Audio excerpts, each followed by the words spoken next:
Hey everyone, in this video we'll see why the test environment it should be similar to the production environment while doing the system testing. Whenever the customer gives the requirement, the development team they will start developing the application by looking after the CRS document or the requirements.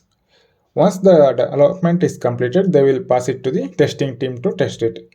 Testing team they will start testing the application given by the development team and they will, if they find any of the defect, then they will report it back to the development team.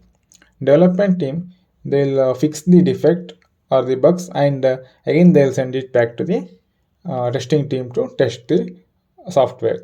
This process will continue until the product is stable. Once the product is stable, it will be sent to the production environment. In this, 99% chances are there that application may not work because the QA environment and the production environment were different. This is why the test environment and the QA environment or production environment, it should be similar. It means that the hardware which is used, it must be similar in the production environment. The manufacturer should be similar and the configuration used must be similar.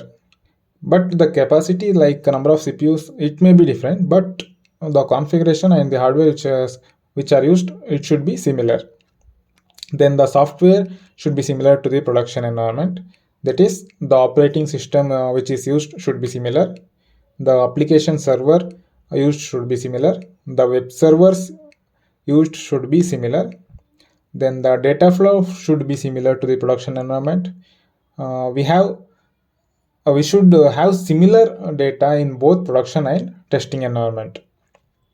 So these are the some of the reasons why production environment and test environment it should be similar. Thank you for watching our video. Please do not forget to subscribe to our channel so that you do not miss any of our video or updates. Thank you.